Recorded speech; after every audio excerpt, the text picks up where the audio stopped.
Salut les amis, bienvenue dans ce nouveau Planète Electruck. Aujourd'hui, on va parler du Cybertruck et en particulier de son homologation en Europe. Pourquoi? Parce que beaucoup d'entre vous se sont préoccupés de cet état de fait et bien des gens en ont profité pour faire circuler des rumeurs alarmistes. Nous allons voir ce qu'il en est réellement et, techniquement parlant, est-ce qu'ils ont raison ou tort?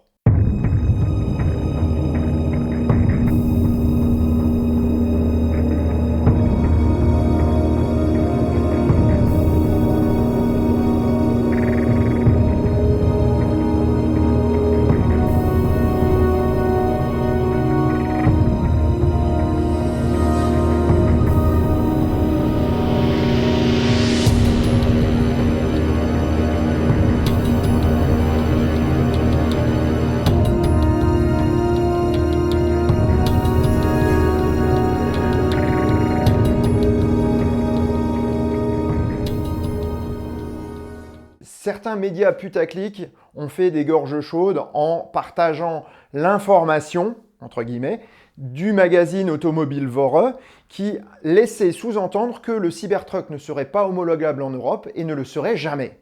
Comme nous l'avons vu dans l'épisode sur les fake news dont je vous mets l'affiche ici, tous ces titres sont plus ou moins nuancés par sans de profondes modifications ou dans l'état actuel. Clairement, le but, c'est de créer 1. Une polémique, 2. Une inquiétude. La question qu'il faut se poser aujourd'hui est la suivante. Faudra-t-il modifier profondément le Cybertruck au point de le rendre méconnaissable pour répondre aux normes européennes d'homologation? Cette question est tout à fait légitime.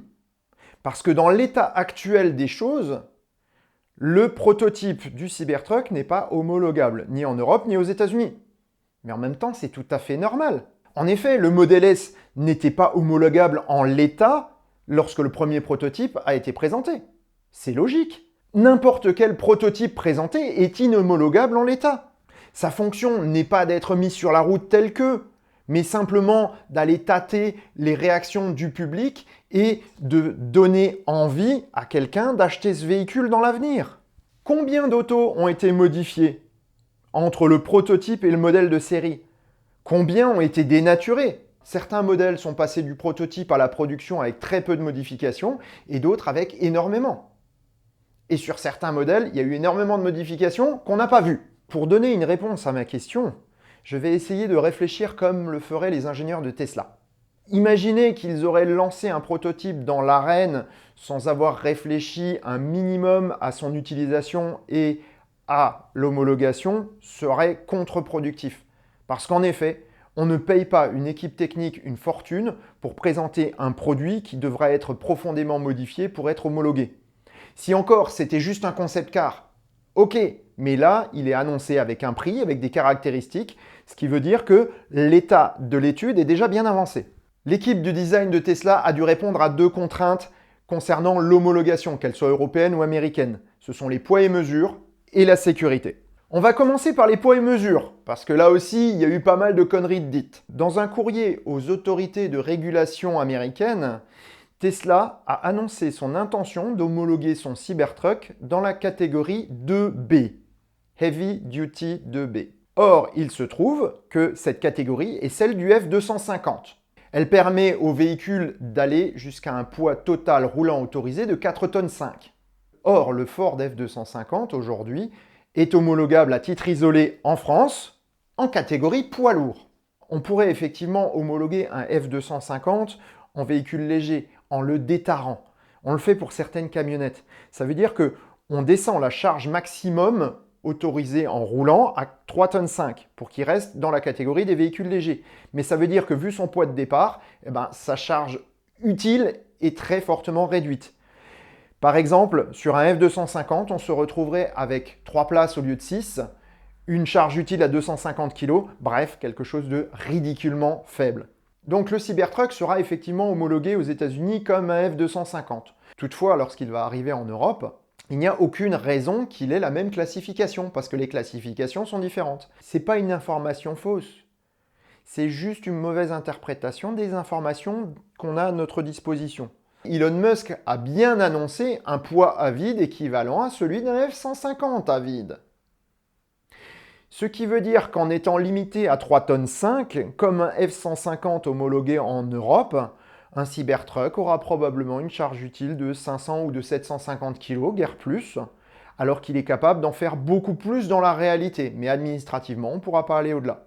Et de manière très probable, le Cybertruck sera bien conduisible avec un permis B, n'en déplaise aux détracteurs. En ce qui concerne les largeurs, longueurs et hauteurs, on est tout à fait dans les tailles qu'on retrouve dans les utilitaires légers aujourd'hui en Europe. Donc il n'y a aucune raison que ça pose un problème. Donc pour ce qui est des poids et mesures, c'est bon, c'est traité. Maintenant, on va parler de la sécurité. Et ça, c'est plus important. Ce sujet de la sécurité, il va falloir qu'on le décompose en deux parties.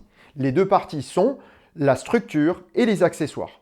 On va commencer par la structure, on va commencer par le premier point qui inquiète beaucoup, c'est les angles. Alors pourquoi ? Le premier point dont on parle, c'est le capot. À l'avant du capot, il y a une partie saillante qui est au-dessus du feu avant. Et tout le monde dit bien sûr qu'il faudra le modifier. Je vais vous montrer un truc. Alors, regardez. Voilà, vous voyez ? Là. Ok. Sur une Model S, c'est strictement la même chose. On prend un Model X, si vous voulez. On prend d'autres voitures. On peut continuer comme ça à l'infini. Quand on voit que des Model S, des Model X sont homologués, ainsi que d'autres autos, pourquoi le Cybertruck ne le serait-il pas avec une caractéristique très identique ? L'argument tombe de lui-même, du coup. Donc on va arrêter de parler des angles, parce que cet angle-là est le plus embêtant de toute la structure du Cybertruck. Et finalement, il ne prête pas à discussion. Donc si celui-là il passe, les autres passent aussi.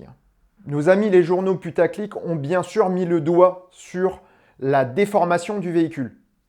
Elon Musk ayant dit que le véhicule serait super solide et que du coup, en cas de choc, il manquait les zones de déformation devant-derrière. À quoi servent ces zones de déformation ? Elles ont pour fonction d'absorber l'énergie en cas de choc. En effet, ces zones de déformation minimisent la quantité de jet transmise aux passagers et les blessures qui y sont inhérentes. Elle permet également de préserver la cellule centrale du véhicule qui contient ces 10 passagers. Cette cellule centrale, aussi appelée cellule de survie, doit être le plus indéformable possible pour éviter d'écraser les passagers en cas d'accident. Plus cette cellule est rigide, plus les passagers sont en sécurité. Et c'est en l'occurrence ce que Elon Musk a dit pendant la présentation. Même si c'était que sous-entendu, Elon Musk est un technicien, un ingénieur. C'est quelqu'un qui s'y connaît et pour lui, c'était une évidence. Il n'avait pas besoin de le dire. Les articles qui le contredisent simplifient à outrance les propos d'Elon Musk, soit par ignorance, soit par dessein.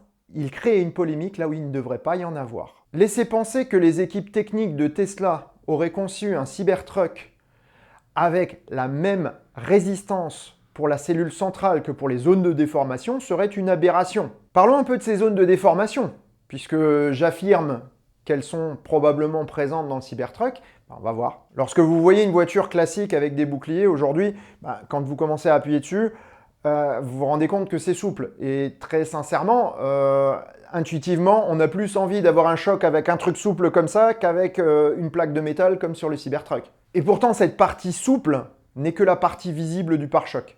Elle n'a pour fonction que de l'esthétique et de l'aérodynamique. Elle n'est en aucun cas une zone d'absorption pour le choc.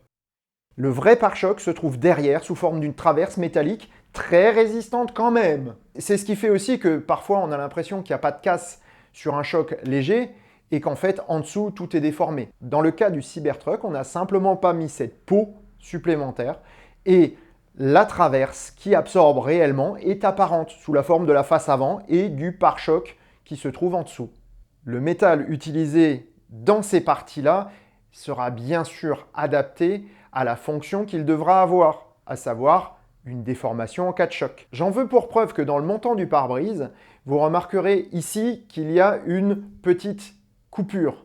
Alors c'est soit soudé, soit attaché, je ne sais pas trop comment ce sera fait, mais en tout cas, on voit bien qu'il y a une séparation dans les pièces. S'il n'y avait pas de différence de matériaux, pourquoi y aurait-il une coupure à cet endroit-là? Moi je dis ça, je dis rien. Les autos modernes utilisent généralement cette déformation pour absorber le maximum de l'énergie. Elles vont avoir une distance limitée pour réduire le choc, puisque derrière, il y a des radiateurs, il y a des moteurs, il y a des ventilateurs, il y a plein de choses. Il y a également deux autres dispositifs pour éviter d'avoir trop de déformations quand même. Et ces deux dispositifs sont les Crashbox et les absorbeurs de choc. Le premier dispositif est l'absorbeur de choc. Celui-ci est comme un amortisseur automobile, mais au lieu d'y avoir de l'huile à l'intérieur, il y a du gaz. Et lorsque le choc va avoir lieu, le gaz va se comprimer. En se comprimant, il va faire éclater une membrane et le gaz va s'échapper de manière contrôlée, absorbant ainsi le choc. Ce système a été inventé par Volvo et est extrêmement efficace. Il a un défaut, c'est qu'il est plus cher que la déformation programmée. De ce fait-là, les amortisseurs de choc présents dans les voitures modernes le sont que dans des voitures d'un prix relativement élevé et surtout dans des autos où on va avoir besoin de limiter la déformation. La Crashbox est beaucoup plus simple. C'est un dispositif en plastique, généralement soit c'est de l'ABS, soit c'est même du polystyrène. En se comprimant, les différentes alvéoles cassent et en se cassant, elles absorbent de l'énergie. Les ingénieurs de Tesla ont de manière certaine expérimenté ces deux dispositifs et je suis certain qu'on en trouvera au moins l'un des deux derrière la face avant du Cybertruck. Que fait-on en cas de choc avec un piéton? Exactement la même chose qu'avec une autre voiture. On va avoir une éjection active du capot qui va absorber un maximum le choc pour le piéton. Ce dispositif est parfaitement installable, si ce n'est pas déjà fait, sous le capot du Cybertruck. D'ailleurs, la position du capot du Cybertruck et de son pare-brise favorise la meilleure réception d'un piéton, contrairement à une auto classique avec un capot plat qui risque de voir le piéton basculer et passer au-dessus du toit. Avec un Cybertruck, c'est plus improbable. Pour ce qui est de l'arrière, le pare-choc arrière a la même configuration que dans les autres pick-up.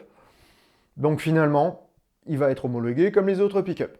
On en a fini avec la structure puisque les experts allemands nous ont caché des informations parce qu'ils ne pouvaient pas ignorer que le Cybertruck ne serait pas construit avec les mêmes résistances devant, derrière et au milieu, que les dispositifs comme les Crashbox ou les amortisseurs de choc existaient. Bon, on va quand même continuer et aller sur les accessoires. Comme nous l'avons vu dans la revue technologique du Cybertruck, fiche là, les phares sont parfaitement fonctionnels et d'ailleurs Elon Musk l'a prouvé en sortant le véhicule de nuit. Les clignotants sont fonctionnels, les feux arrière sont opérationnels également avec la possibilité de mettre des feux de recul et feux de brouillard, donc zéro problème. Reste à savoir comment ils vont placer le troisième feu de stop. À mon avis, il sera en haut du rideau, comme ça il sera bien séparé du reste. La ligne rouge va rester parce qu'elle est homologuée. Sur une Porsche 911 par exemple, c'est homologué, donc il n'y a pas de raison que ce ne le soit pas sur une Tesla. Les caméras de rétrovision présentes actuellement sur le véhicule vont poser problème par contre. On sait très bien aujourd'hui que les caméras qui sont à ce niveau-là vont être très facilement éclaboussées. De plus, elles vont donner une vision qui sera différente de celle qu'on a l'habitude d'avoir. Et ça risque de perturber certains conducteurs. Donc de ce fait, je suis quasiment certain que dans le triangle avant devant la portière sera installée la caméra finale pour l'Europe et éventuellement les rétroviseurs physiques pour les États-Unis, puisque là-bas les caméras sont interdites. Les experts nous ont parlé des pneumatiques. Bah ouais, et les pneumatiques tels qu'ils sont là aujourd'hui sur le Cybertruck, on va pas les voir. Hein. Ça par contre c'est du pur concept. C'est juste pour la gueule. Autant les enjoliveurs aéros ressembleront à ceux du Cybertruck prototype, mais les pneumatiques, non. Ça va être des pneumatiques de facture classique. Reste le point épineux des essuie-glaces. Le Cybertruck n'a pas d'essuie-glaces. Et pourquoi on croit ça? Parce qu'on ne les voit pas. Vous les voyez, vous, sur un Model S? Sur un Model X? Est-ce que vous les voyez sur une Plymouth Roadrunner 71 avant qu'il ne se déploie?